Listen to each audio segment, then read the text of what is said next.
ಎಲ್ಲರಿಗೂ ನಮಸ್ಕಾರ. Welcome to Milas swimming vlog. ನಾವಿವತ್ತಿನ ವಿಡಿಯೋನಲ್ಲಿ ಮನೆಯಲ್ಲಿ ಖಾರದ ಪುಡಿ ಹೇಗೆ ಮಾಡೋದು ಅನ್ನೋದನ್ನ ಕ್ವಿಕ್ಕಾಗಿ ತೋರಿಸ್ತಾ ಇದ್ದೀವಿ. ಮೊದಲಿಗೆ ಮನೆಯಲ್ಲಿ ಖಾರದ ಪುಡಿ ಖಾಲಿಯಾಗಿತ್ತು. ಸೊ ಅದಕ್ಕೆ ಎಲ್ಲ ಪದಾರ್ಥಗಳನ್ನ ಶಾಪಿಂದ ಹೋಗಿ ತೊಗೊಂಡು ಬಂದಿದ್ವಿ.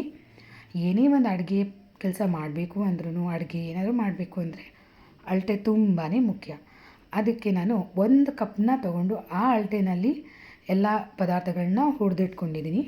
ಮೊದಲನೇದಾಗಿ ಇಲ್ಲಿ ನೋಡ್ತಾ ಇದ್ದೀರಾ 4 ಕಪ್ಪಷ್ಟು ಜೀರಿಗೆ ಹುರ್ಕೊಂಡಿದ್ದೀನಿ, ಮತ್ತು 2 ಕಪ್ಪಷ್ಟು ಮೆಣಸು, ಮತ್ತು 2 ಕಪ್ಪಷ್ಟು ಮೆಂತ್ಯ, ಮತ್ತು 4 ಕಪ್ಪಷ್ಟು ಹೆಸರು ಕಾಳು ಹಾಕಿದ್ದೀನಿ. ಚೆನ್ನಾಗಿ ಬಾಡಿಸ್ಕೊಬೇಕು, ಎಲ್ಲನೂ ಹಾಕಿಟ್ಕೊಂಡಿದ್ದೀನಿ. ಮತ್ತು ಇದರಲ್ಲಿ 3 ಕಪ್ಪಷ್ಟು ಕಡಲೆಕಾಳನ್ನ ಹುರ್ಕೊತಾ ಇದ್ದೀನಿ ಚೆನ್ನಾಗಿ. ಅದಾದಮೇಲೆ 1 ಕಪ್ಪಷ್ಟು ಉದ್ದಿನಬೇಳೆ ಕೆಂಪು ಬರೋವರೆಗೂ ಹುರ್ಕೊಬೇಕು, ನೋಡ್ತಿದ್ದೀರಲ್ಲ ಹಾಗೆ.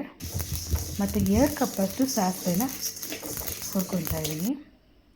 ಚಟಪಟ ಅಂತ ಸೌಂಡ್ ಬರಬೇಕು, ಅಲ್ಲಿವರೆಗೂ ಚೆನ್ನಾಗಿ ಬಾಡಿಸ್ಕೊಬೇಕು. ಮತ್ತು 4 ಕಪ್ಪಷ್ಟು ಅಕ್ಕಿನ ಹುರ್ಕೊತಾ ಇದ್ದೀನಿ. ಅಕ್ಕಿ ಯಾವುದಾದ್ರೂ ತೊಗೊಬೋದು ನೀವು. ಮತ್ತು 1 ಕಪ್ಪಷ್ಟು ತೊಗರಿಬೇಳೆ ನೋಡ್ಕೊತಾ ಇರಬೇಕು, ಏಕೆಂದರೆ ಸಿದೋದ್ರೆ ಟೇಸ್ಟ್ ಇದಾಗುತ್ತೆ. ಮತ್ತು ಇನ್ನೊಂದು ಕಡೆ ಮೇಲೆ ಹೋಗಿ ಅಕ್ಕ ಮೆಣಸಿಕಾಯಿನೆಲ್ಲ ಉರಿತಾ ಇದ್ದಾರೆ. ಬಿಕಾಸ್ ಮನೆಯಲ್ಲಿ ಮಕ್ಕಳಿರೋದ್ರಿಂದ ಅವ್ರಿಗೆ ತುಂಬ ಘಾಟ್ ಆಗುತ್ತಲ್ವ, ಅದರಿಂದ.